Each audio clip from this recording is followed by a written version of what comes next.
Bueno, muy buenas tardes a las personas que están en línea y a aquellos que verán el video después. Les saluda Eva Cortés con un tema bastante interesante para el momento y de bastante relevancia: salario global o salario compuesto.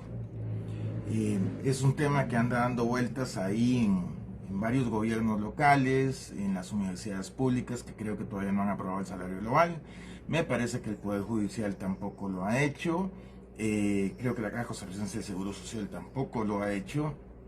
Así que pues hay bastantes que en este momento no tienen ese salario. Acabo de terminar recientemente de ver la participación del doctor Mauricio Castro, una participación de alrededor de 2 horas, hablando sobre el salario global y lo que él considera una oportunidad de salario compuesto.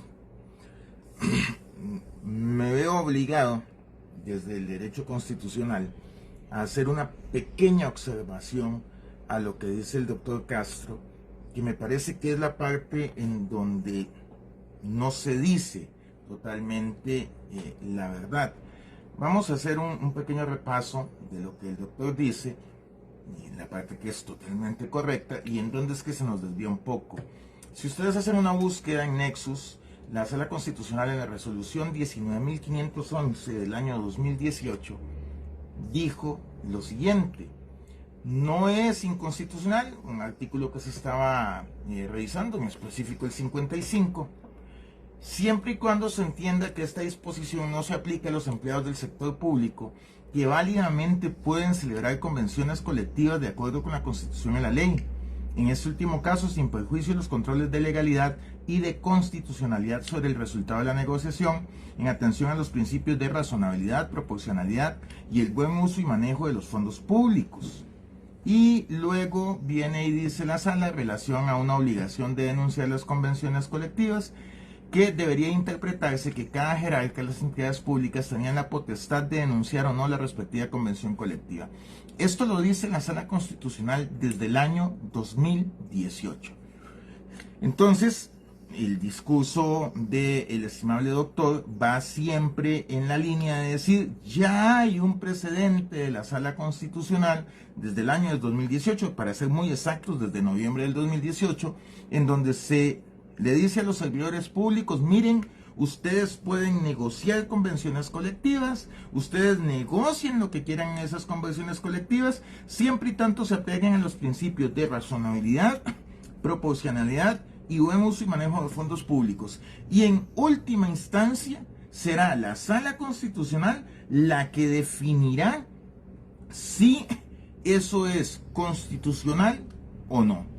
Bueno, después de esa resolución, en el año 2021, en la resolución 17.098, la Sala Constitucional ahora nos dice lo siguiente: no es inconstitucional el artículo que se está analizando en ese momento, en el tanto las nuevas obligaciones o derechos obtenidos al alcance de la negociación colectiva se ajusten a los principios de razonabilidad, proporcionalidad y legalidad presupuestaria, al amparo de la jurisprudencia constitucional, y siempre y cuando se trate de convenciones colectivas donde participen los empleados del sector público que válidamente puedan celebrar convenciones colectivas de acuerdo con la Constitución y la ley.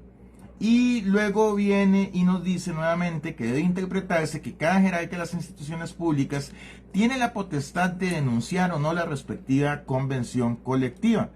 ¿Por qué es que tengo que hacer referencia a esas 2 resoluciones de la Sala Constitucional?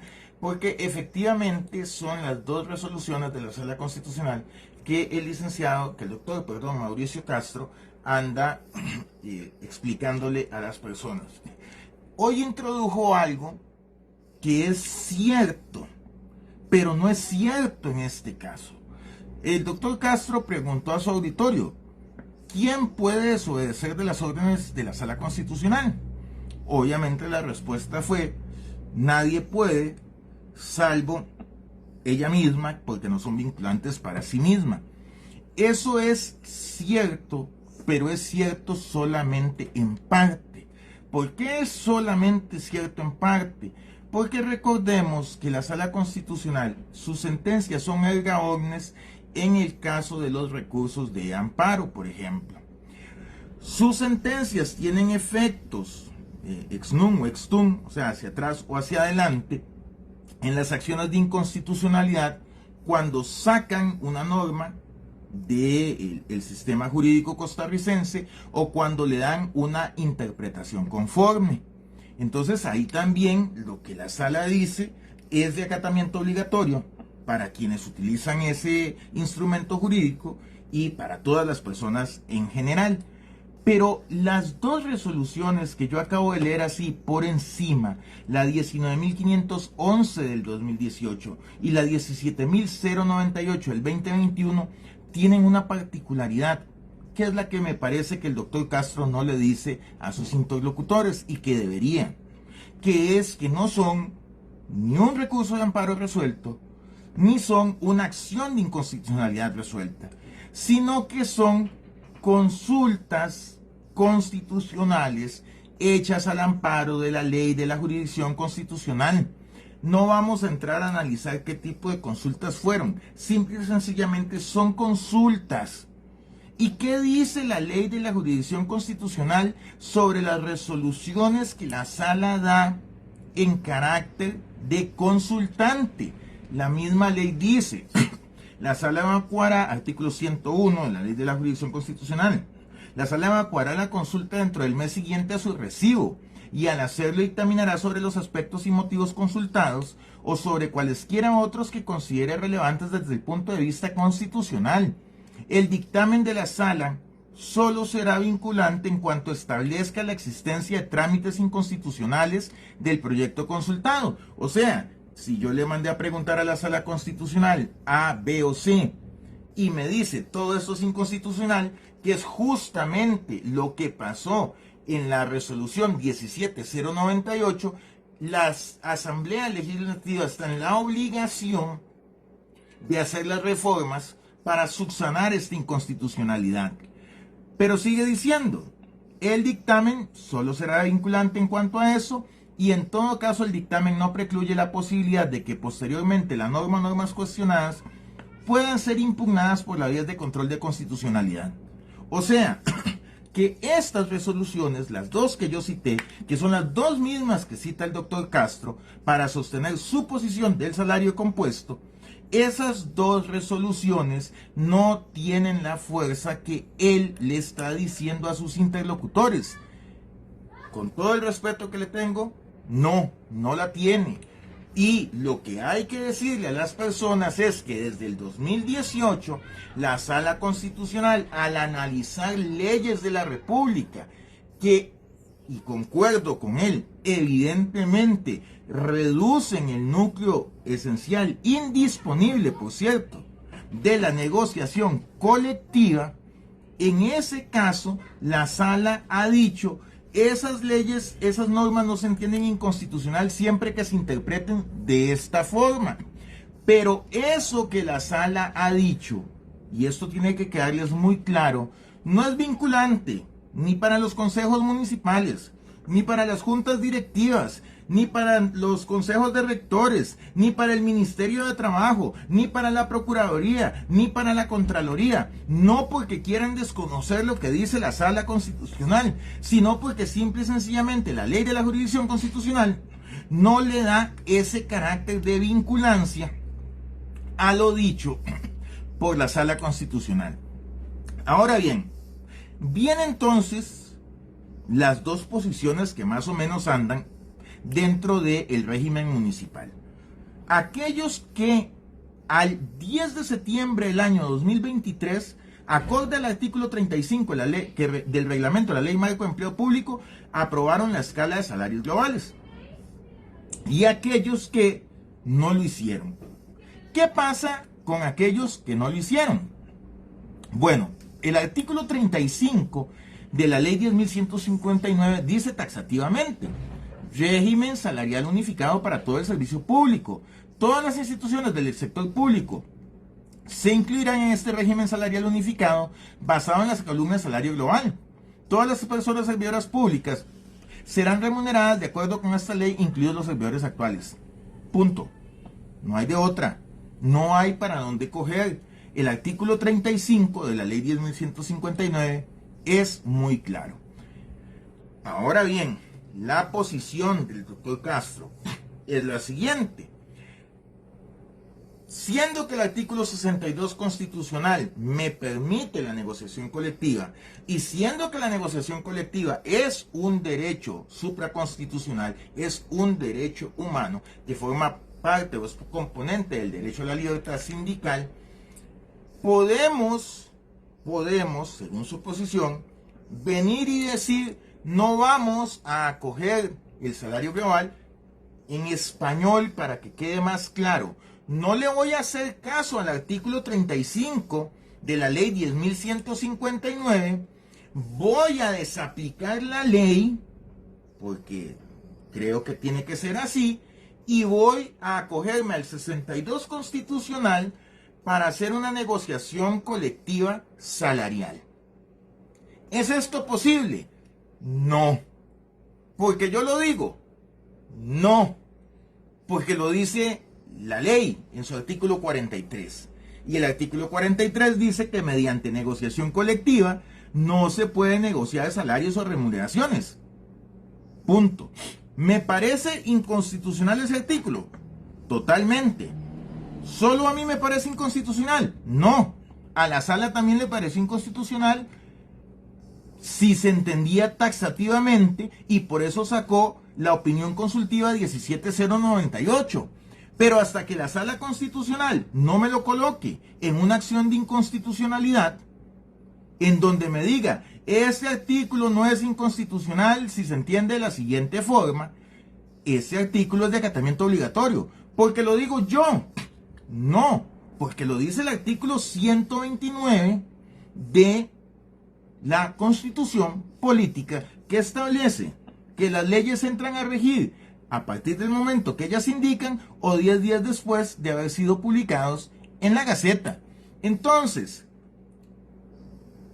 siguiendo la exposición que hacía el estimable doctor, y que es una posición que ha sostenido un sindicato en Costa Rica, citan la opinión consultiva número 47-2021 en cuanto a los derechos a la libertad sindical, negociación colectiva y huelga, que es emitida directamente para Costa Rica. Sobre esta opinión consultiva, ya yo me había referido en octubre del año pasado en el auditorio Pablo Casafón, en el Colegio de Abogados, precisamente esa vez compartí mesa con el doctor Mauricio Castro, y yo considero que efectivamente esta opinión consultiva es totalmente vinculante a Costa Rica. Pero ¿dónde tenemos el problema de esa vinculancia? En que la posición que yo no puedo compartir, que lleva el estimable doctor y que lleva el sindicato con el cual él comparte ideología, es que yo le presento esta opinión a todas las autoridades que toman decisiones y están obligados, ellos están obligados a hacerle caso sí o sí a esta opinión consultiva. Y el respetable Albino Vargas cita como ejemplos tanto el matrimonio igualitario como la fertilización in vitro. Lo que pasa es que Albino se simplifica mucho la historia y no cita todo lo que hay detrás para que esto se implementara. Entonces, ¿dónde tenemos el problema con esta opinión consultiva? Bueno, lo tenemos en algo que fue objeto de discusión en mi muro de Facebook, de discusión, no, de compartir conocimientos, sería la palabra correcta, entre el doctor Jorge Leiva Poveda y el doctor Víctor Orozco, en cuanto al control de convencionalidad. Y la posición del doctor Víctor Orozco, que es parcialmente la posición que yo circunscribo, es que el control de convencionalidad en cuanto a leyes, específicamente a leyes, está totalmente concentrado en esa sala creada en el artículo 10 de la Constitución Política. ¿Qué significa esto? Que yo no puedo simplemente desconocer un instrumento jurídico porque hay una opinión consultiva de la Corte Interamericana de Derechos Humanos y decir, yo Consejo Municipal de la Municipalidad X, con base en la opinión consultiva CP 47-2021, con base a 2 resoluciones de la Sala Constitucional que no tienen fuerza vinculante, decido desconocer el artículo 35 de la Ley 10.159 y me aboco una negociación colectiva contraria al artículo 43 de la Ley 10.159 y procedo a negociar una escala de salario compuesto con los representantes de los servidores públicos municipales. ¿Por qué no puedo hacer eso? Bueno, porque yo estaría en evidente violación de la ley, por más que esté invocando 2 resoluciones de la Sala Constitucional, que esté invocando una opinión consultiva de la Corte Interamericana de Derechos Humanos, o porque esté diciendo que lo que estoy haciendo es aplicando el artículo 62 de la Constitución Política. Y para finalizar esa parte, me permito leerles algo que no sé por qué las personas no lo tienen muy presente, pero está en la lista de la Sala Segunda, en la jurisprudencia de la Sala Segunda, bueno, en los antecedentes jurídicos de la Sala Segunda, más o menos desde el año 2010. La Sala Segunda, respecto a esta fuerza de ley que le da el artículo 62 a las convenciones colectivas, dice desde el 2010 y lo refuerza en el 2021. El convenio colectivo es un acuerdo de voluntades entre patrón y sindicato con el objeto de reglamentar las condiciones en las cuales se presta el trabajo. El ordenamiento jurídico costarricense ha adoptado la convención colectiva de carácter de ley profesional en los artículos 61 de la Constitución Política y 54 del Código de Trabajo, con la finalidad de las normas jurídicas creadas de manera autónoma puedan surtir los efectos buscados por las partes. Hasta ahí todo parece ir bien. No obstante, este órgano jurisdiccional, o sea, la Sala Segunda, entiende que dicho carácter prevalecerá en el tanto el convenio colectivo no se oponga, repito, no se oponga a preceptos legislativos. Otra vez, no se oponga a preceptos legislativos. Máxime cuando los mismos se refieren a competencias fijadas a entes de naturaleza pública. Al respecto se ha afirmado, la fuerza de ley le está conferida en el tanto en que las convenciones colectivas se hayan acordado conforme a la legislación. Se desprende de lo anterior una subordinación de estas a la potestad legislativa del Estado. Esta idea también se desprende del texto del párrafo final del artículo 57 del citado código, cuando se señala, dicho depósito será comunicado directamente a la Oficina de Asuntos Gremiales y de la Conciliación Administrativa del Ministerio de Trabajo y Seguridad Social, para que éste ordene a las partes ajustarse a los requisitos de ley, en caso de que la convención contenga alguna violación de las disposiciones legales del presente código. Y eso lo dice la Sala Segunda desde la resolución 109 del 2010 y lo ratifica en la 2172 del año 2021. ¿Qué significa eso? Que nosotros no podemos simple y sencillamente decir, bueno, como hay 2 resoluciones previas de la Sala Constitucional, aunque sean opiniones consultivas, y como hay una opinión consultiva de la Corte Interamericana de los Derechos Humanos, yo me voy a saltar el artículo 43 de la Ley 10.159, voy a desconocer el artículo 35 de la Ley 10.159, y simple y sencillamente voy a sentarme a negociar mi escala salarial con los sindicatos que quieran llegar a hacer esto. No es jurídicamente posible. Me parece que muy bien finalizaba el doctor Castro indicando hay que esperar a que la Sala Constitucional se refiera a las 2 acciones de inconstitucionalidad que hay planteadas. Sí, efectivamente hay que esperar a que la Sala Constitucional se refiera a esas dos acciones de inconstitucionalidad planteadas. Recuerden que había hecho yo un artículo anteriormente en donde he dicho que la ley 10.159 en su versión actual no ha sido conocida por la Sala Constitucional. Y como no ha sido conocida por la Sala Constitucional en su versión actual, lo cierto es que las acciones tanto de ANET como la del Sindicato de Trabajadores del Poder Judicial y otras que se han venido juntando, como creo que una del Sindicato de Especialistas en Medicina, por ahí va el nombre, estas van a arrojar luz sobre qué es lo que opina la Sala Constitucional.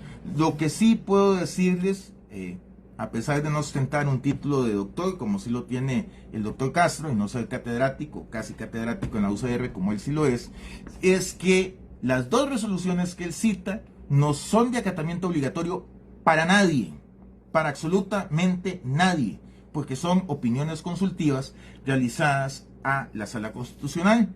Lo que también les puedo decir es que si bien es cierto, comparto plenamente que lo dicho por la Corte Interamericana de Derechos Humanos es de acatamiento obligatorio para nuestro país, lo cierto es que ese control de convencionalidad no le está permitido a ningún otro tipo de autoridad, constitucionalmente hablando, salvo a la Sala Constitucional en lo que se refiere a leyes. Y por consiguiente, aquel que tome la decisión de desobedecer el artículo 35 de la ley 10.159 y desobedecer adicionalmente el 43 de la ley 10.159, pues se estaría exponiendo no solamente a procedimientos administrativos disciplinarios sancionatorios, sino que también podría estarse exponiendo a procedimientos disciplinarios de carácter patrimonial, si negocia algo que tenga que ver con erogaciones, y por supuesto que podría ser, pero esto ya se lo dejo para los expertos en derecho penal, llevado y ser presentado en algún tipo de causa penal por esta desobediencia flagrante a la ley. Para aquellas personas que tienen la capacidad de decidir en esto, recordemos que la ley 10.159, aunque no nos guste, es ley de la República y ella establece cómo se tiene que fijar el salario global. En su artículo 34 establece que es mediante la metodología de valoración de trabajo. Puede ser que existan otras metodologías, pero recordemos que en donde la ley no distingue, nosotros no debemos hacerlo. Por tanto, es esta metodología la que debemos utilizar. ¿Cuáles son los factores que debemos utilizar? Los que dice el artículo 31 de la misma ley 10.159, y esa es la única forma de poder cumplir con la ley actualmente. Si dentro de 2 o 3 años la Sala Constitucional dice que todo esto era abiertamente inconstitucional, que someter a las instituciones autónomas a esta ley, a crear su propia escala de salario global era inconstitucional, pues entonces se solucionará en ese momento. Pero sí me parece que sería demasiado irresponsable sugerirle a las autoridades que tienen el poder de decisión desconocer tanto el artículo 35 como el 43 de la ley 10.159 por dos resoluciones de la Sala Constitucional que no tienen fuerza de vinculancia, y por una opinión de la Corte Interamericana de Derechos Humanos que, si bien es vinculante para nuestro país, la forma correcta de hacerlo no es obligando a las personas a firmar, sino mediante las garantías procesales que trae la misma Constitución política para hacer valer esos tratados internacionales. Espero haber sido claro en el tema y, como siempre, me despido de ustedes esperando que estemos mucho mejor mañana.